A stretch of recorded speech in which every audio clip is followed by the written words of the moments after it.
This video for the gov exam, I guess I'll just talk about some like background knowledge about the about the US, I guess. Like, So yeah, I guess.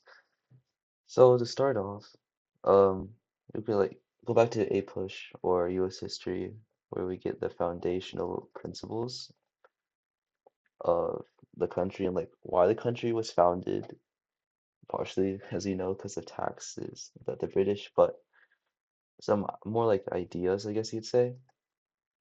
So some of these are popular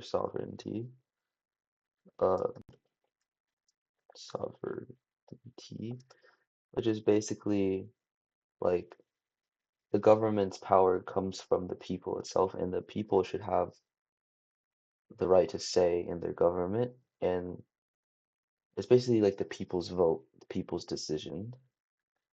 And also you have a limited kind of like government where uh the government's power is limited by something like constitution or something, or like the rule of law. And there's no one above the law itself. And also, most importantly, kind of like republicanism,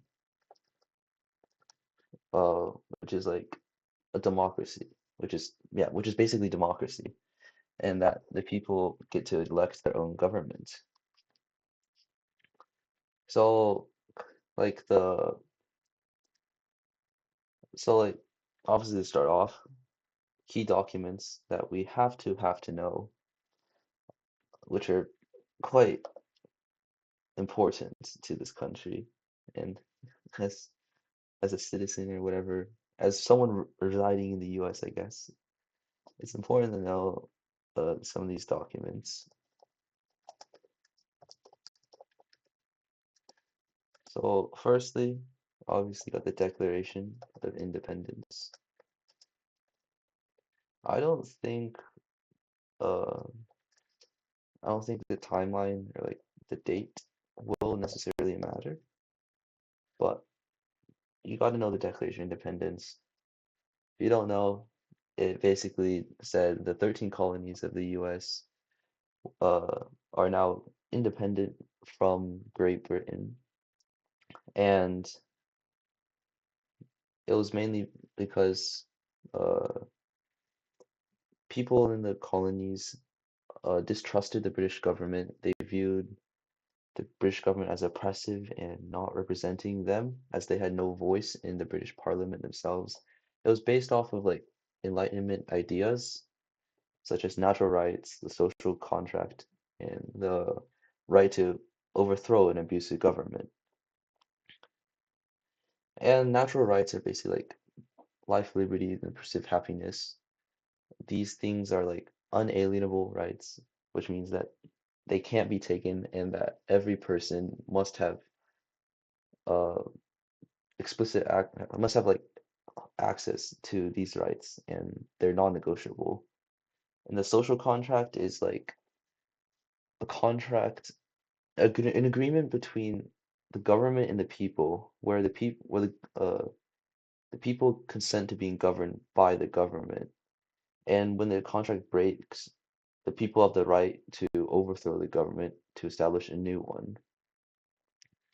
And that's like the first document that kind of like set off this whole US thing, I guess you could say. The second one is the Articles of Confederation. So the Articles of Confederation is basically kind of like the first constitution. It constitution. Screw my spelling, but it's the first constitution of the U.S. So this was established in the wake of independence after we won the revolution against Britain, but it failed for a few reasons. Um, First of all, the most important thing is that it established like the US as a general, but it was this government was like really, really weak. The central government was basically like non-existent. So it established a Congress, but Congress had like very little power to do like anything whatsoever. And uh states basically function as kind of independent countries, you could say, because they had abilities that uh national governments that we see today would have, such like they could like levy tariffs on each other, print their own money, and do whatnot. They basically were only held together by this Congress. So it was very weak central government.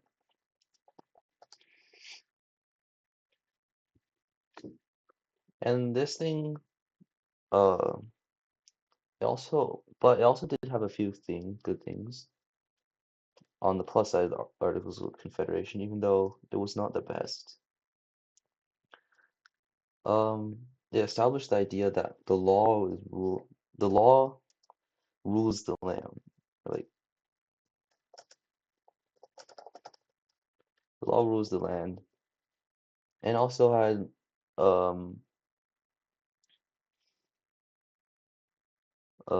and also was able to pass the North Northwest Ordinance, which basically set out the precedent for territories and the newly acquired territories and whatnot, future territories to become states in the future. And this Northwest Ordinance, um, s- is like the area of Michigan, Ohio, Indiana, and Illinois, if I remember correctly. And but yeah, it set up the system of how states could enter the Union.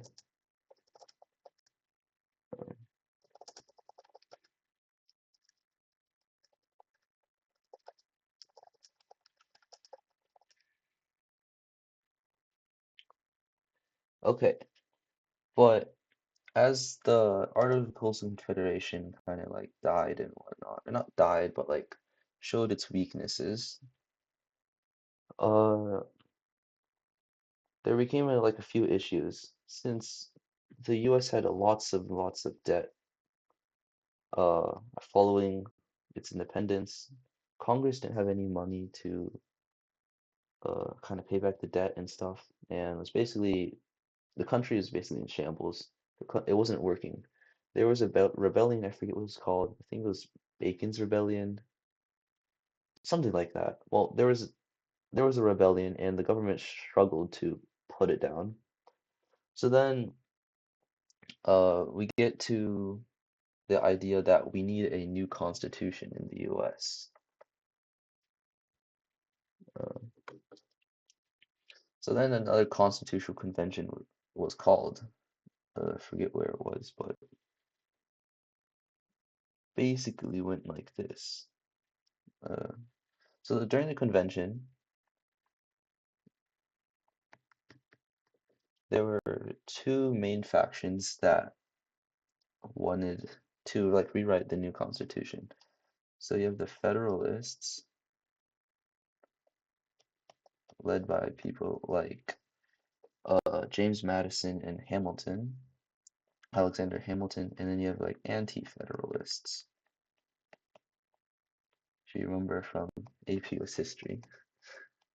So like the Federalists, they wanted a strong central government. Strong government. While the Anti-Federalists, on the other hand, wanted a weaker, uh, weaker central government that prioritized states' rights.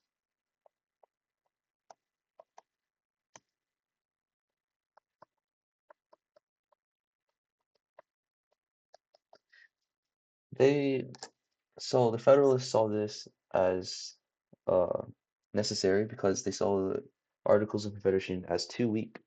As Congress, there's literally just one Congress uh, during the Articles of Confederation that had 13 delegates, and that was basically it. There was nothing else.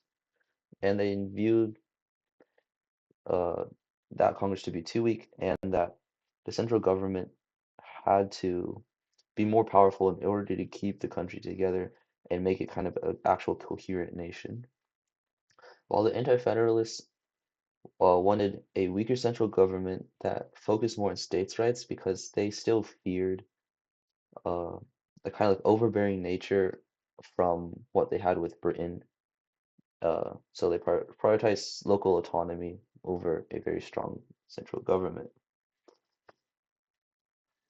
Um, so during the debate,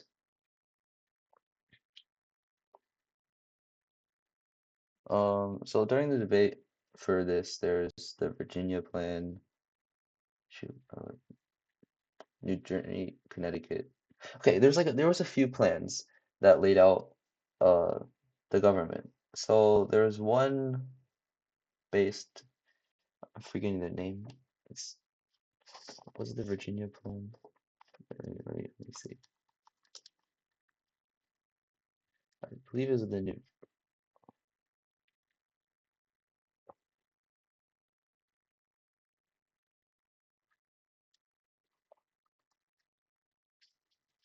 Give me one second. I totally know myself. Um, okay, so the Virginia Plan, um, so there are two plans for how Congress would be established. Um, I am getting off track here. Okay, but like basically, okay, let erase all that. So like there are two plans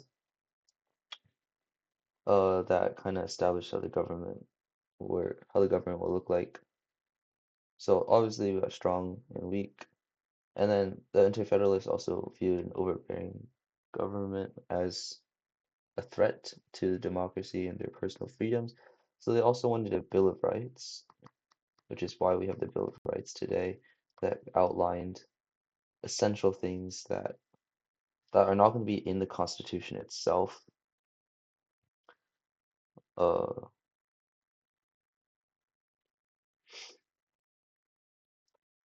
and then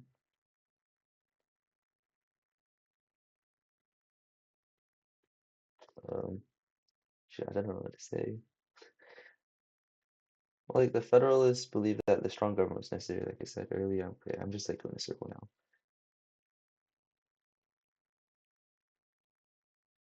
Okay. Oh, okay. Let's move on. If I'm not explaining anything, I'll probably explain it later.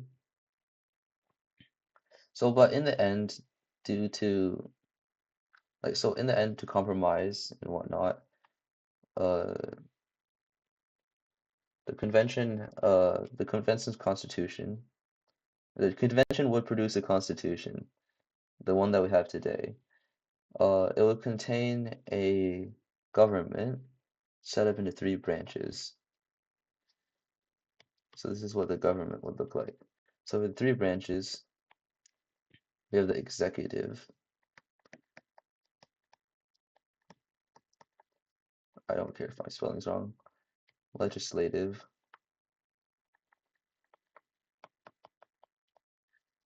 and judicial.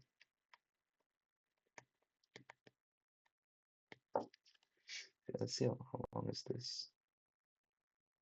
14 minutes, okay. Um, we'll start with the legislative branch first. So the convention established Congress. So this is what we call Congress.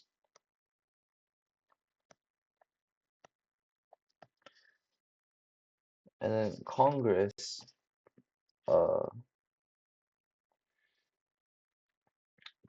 is made up of the Senate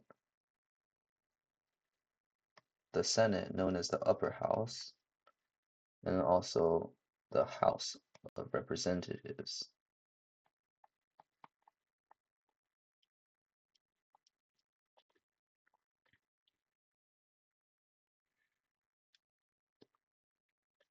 So the Senate is comprised of, or how the Senate works, it's each state sends two delegates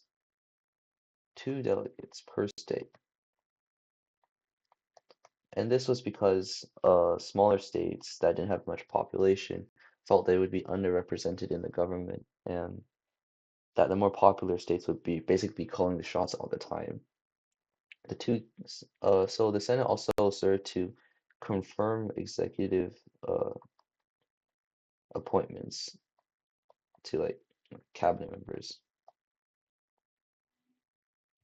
And then also, as when the country was founded, senators were appointed by the state legislatures.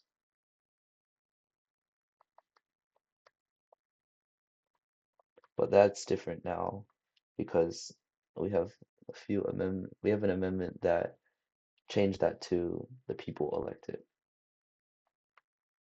And then the House, also known as the lower house. Well, okay, what am I saying? But this one is by popular vote based on based on population.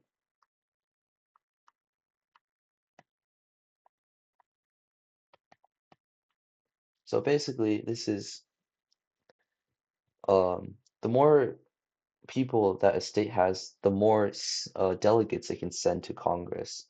So like California right now, I don't know off the top of it, but like it's like maybe like 30 million people, and I think they can send around 60 delegates to the House of Representatives, while like smaller, less populated states like Wyoming, which is like 500,000 people or something, I think they can only send like one or two. So it's based on population. Uh, both of them, yeah.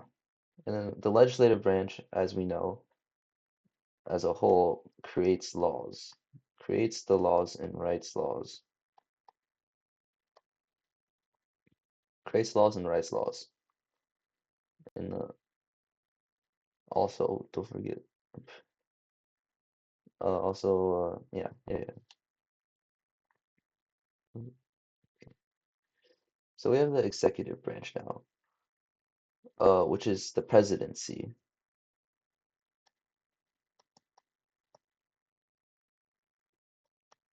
The presidency, I spelled that wrong, definitely.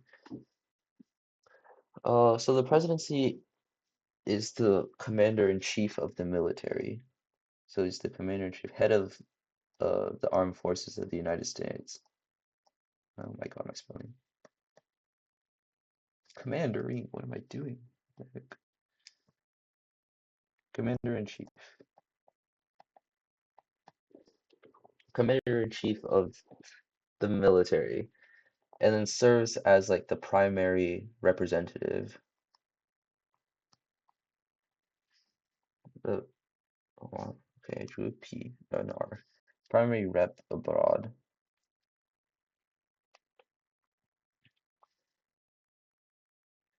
And they're basically like the figurehead of the US. They're kind of, and then they're supposed to, their job is to carry out the laws passed by Congress and enforce them.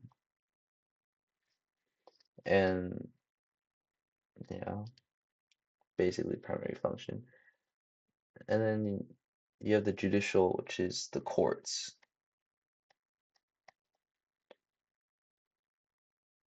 The court system. And under judicial, you have the Supreme Court, which is the top court of the land.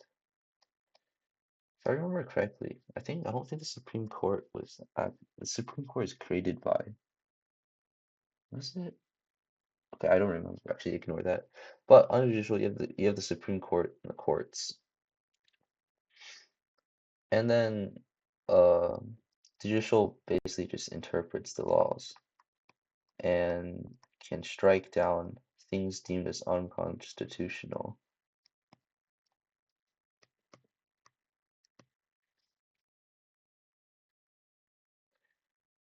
Okay, and under all this, okay, why is it lagging so much? But under all of this thing, think I might be missing a few things, but under all this, we call this uh like a separation of powers. A separation of powers, and also the system of checks and balances.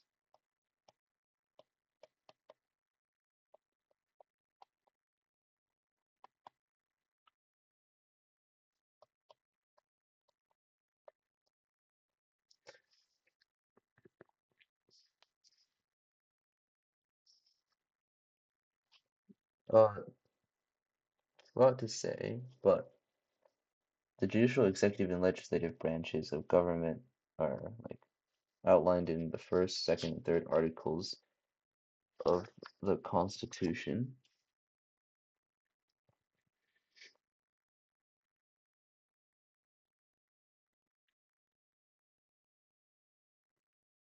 And then the reason why we call this the systems of checks and balances is because each of each of these branches of government, okay, that's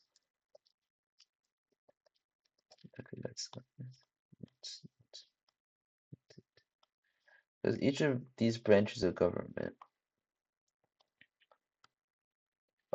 serve as like a counter to one another. They all counter each other in some way. So the legislative branch, they have the power to impeach the president and judges. And there's only been, I think, three or four impeachments, with Trump having two of them. But they can impeach the president and then override vetoes,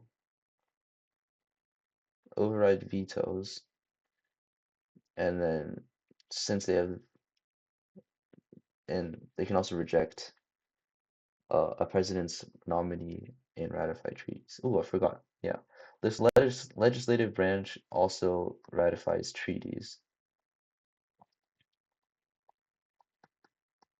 Wait, this is getting a little messy. Oh, I forgot to say also a few important things that the legislative branch can do is also appropriate money. Appropriate money, which is basically setting the budget of the nation. Um, and then the Congress also has the power to declare war.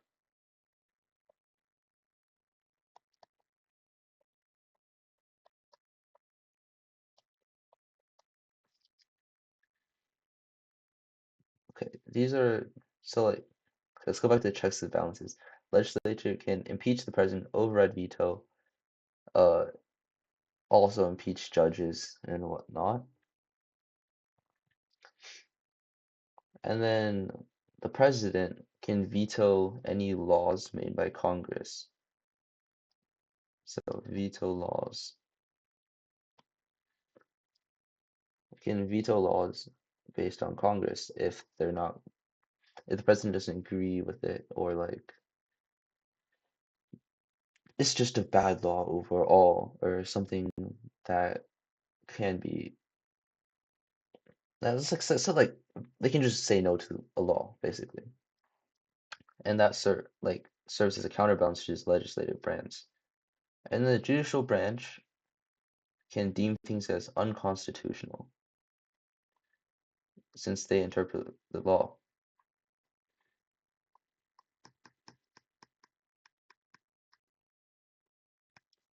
So that serves as a balance to the executive branch and also the legislative branch. Because the judicial branch can declare an act of unconstitutional or illegal, and then that law is basically declared null and void and can't apply because it violates the Constitution. It can also say the same thing about executive actions like executive orders and whatnot if the president did anything illegal. Uh, which is oh, and then the judicial branch can also interpret the law.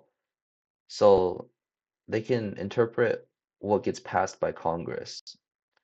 It's like when Congress ratify or like, creates laws and passes it, it gets signed into law by the executive. Uh, the courts have the ability to interpret what the language in the law is and how it applies. It kind of, I guess you could say, it kind of clarifies what's illegal and what's not. Besides that, and the Supreme Court I should I should have mentioned earlier is the Supreme Court highest in the land, highest court, which their decision is final. So this is our form of government. Kind of it's kind of messy right now. Okay, whatever. Oh, and then I don't know if this will be on the test, but I guess it's good to know. But oh, back.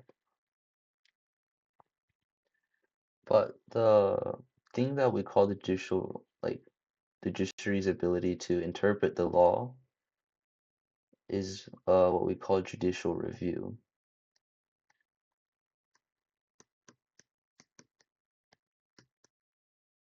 If I'm spelling that right. Is what we call judicial review, which was established by uh, the Supreme Court President of Marbury versus Madison.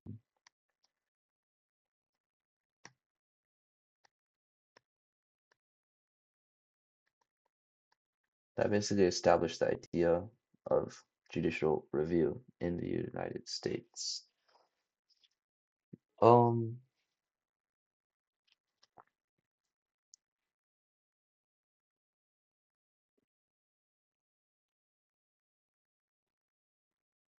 so the new Constitution also established two different levels of power in the US. So you have the national slash federal, whatever you want to call it, uh, and state powers.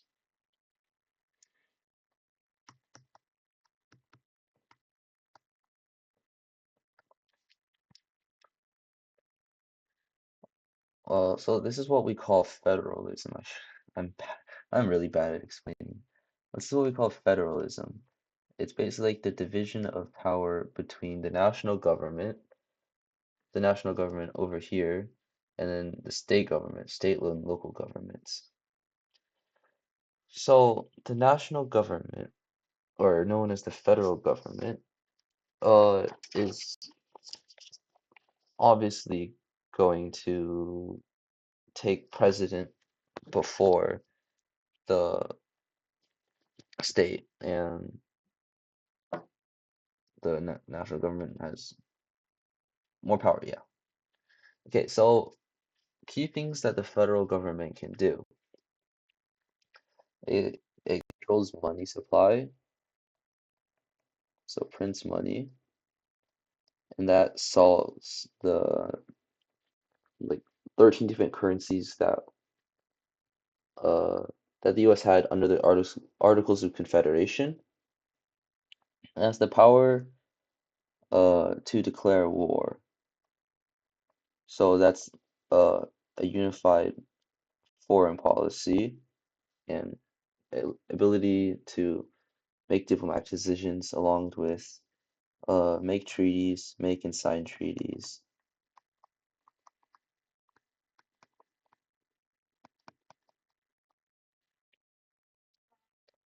And also the ability to regulate commerce and foreign trade. Regulate commerce.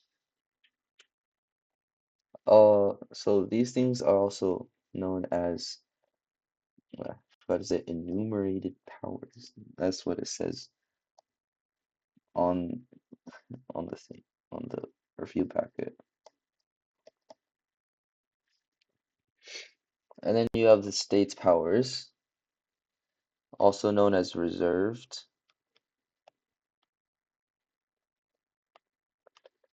And I said you mentioned this since I'm already say it, but the 10th Amendment, think, if I remember correctly, don't quote me on this, but one of the amendments in the Bill of Rights basically said any anything not stated in the Constitution, given to national government, those things are given to state government, states' rights, given to like the state to do on its own. So the state has powers uh, to hold elections,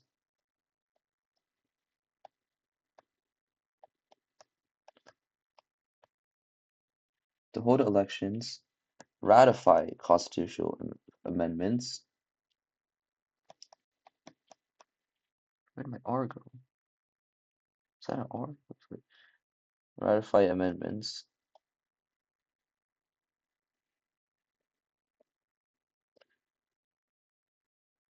Uh, establish school systems. Well, like establish school systems like districts, school districts and whatnot.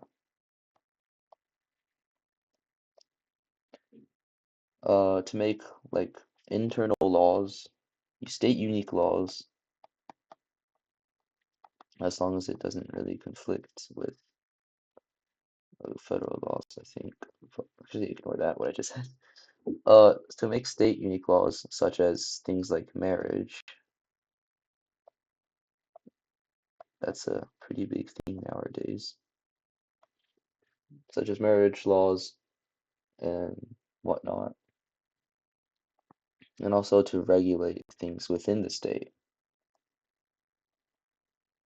regulate economics, commerce, and within the state.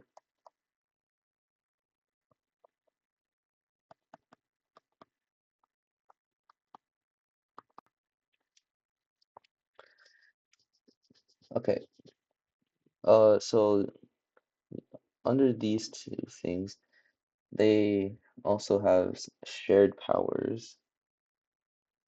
So shared under shared powers, which is rights that and powers that they both have. So both of them have the ability to uh, uh, can't talk, levy taxes, which is like the income tax and whatnot, and then obviously pass laws. But however, okay, actually no, I'll get back. Actually, I'll just say it now. But to pass laws, uh,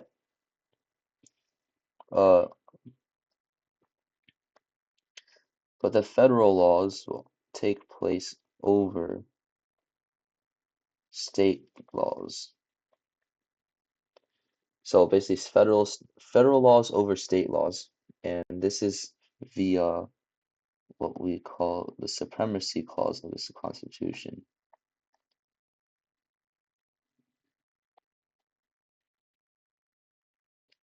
So the supremacy clause.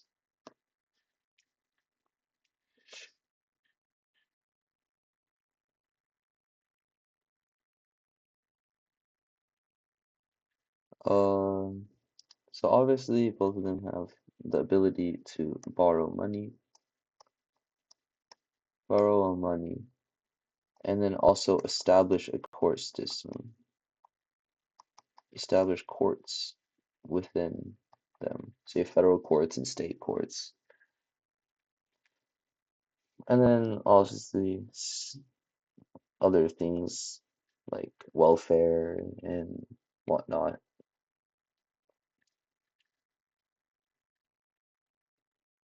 And then another thing I should mention is that there's a clause called the necessary and proper clause.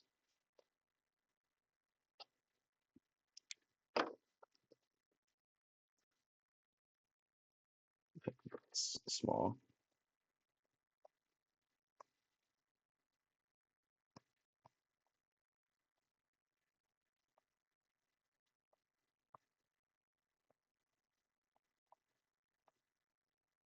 Necessary proper clause, which basically says that Congress can pass any law, can make any law necessary for it to carry out its powers under the Constitution.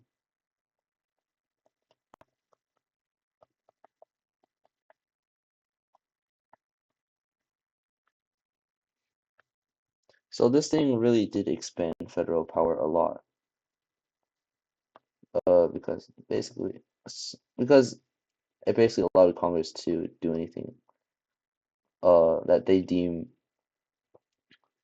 as a necessity for them to um, do their duties. But that's also where judicial review comes in, where the judiciary can uh, decide whether that law uh,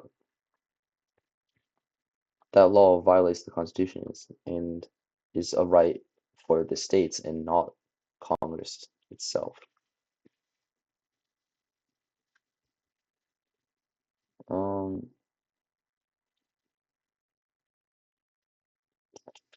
am I missing anything?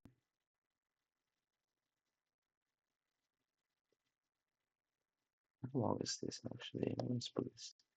Yeah, okay.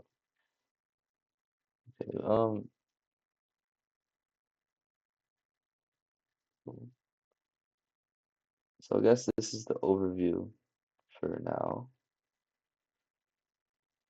Uh,